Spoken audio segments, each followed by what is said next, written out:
এগরার এক অসহায় পরিবার, বাড়ির একমাত্র ছেলের দুটো কিডনি অকেজো হয়ে গেছে। কিভাবে চিকিৎসার খরচ বহন করবে পরিবার?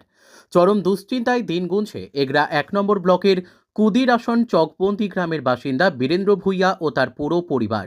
বীরেন্দ্রবাবু পেশা দিনমজুরি করে সংসার চালান, জমি জায়গা ও তাদের নাই।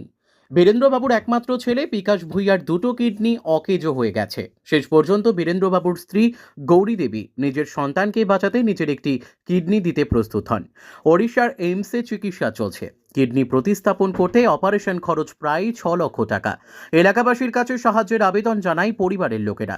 দর্শকদের উদ্দেশ্যে বলবো, স্ক্রিনে দেওয়া ফোনপে এবং গুগল পে নাম্বারে আপনাদের মতো করে সাহায্য করুন।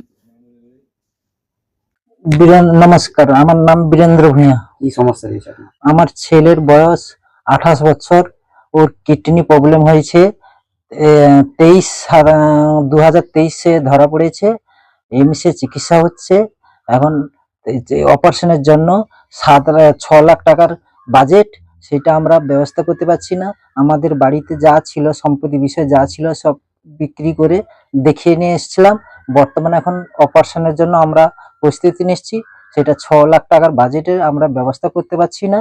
এটা আপনার সরকারের কাছে আবেদন করেছি এবং সেইটার জন্য আমরা কোনো ব্যক্তিকে সহযোগিতা করেন তাহলে আমার উপকার হতে হয়। এবং তার কিডনি দিচ্ছে তার মা গৌরী রানী ভূঁইয়া। আপনি কি করেন? পেশায় কি কাজ করেন? আমি পেশা এমনি খেট মজুরি কাজ করতাম। এখন 1-2 বছর পুরো রোগীকে নিয়ে এদিক সেদিক যেতে পুরো আমার ইনকাম ধারণা পুরো বন্ধ। কিছু কাজ করতে কোথাও যেতে পারছি না। যদি আপনার সাথে কেউ যোগাযোগ করতে যায়, আপনাদের বাড়িতে আসতে চায়, তাহলে ঠিকানাটা বলুন। আমার বাড়ি হচ্ছে রাসন, রাসন বাড়ি, পোস্ট অফিস রাসন, জেলা এগরা, মেদিনীপুর থানা এগরা, মহকুমা এগরা, জেলা পূর্ব মেদিনীপুর।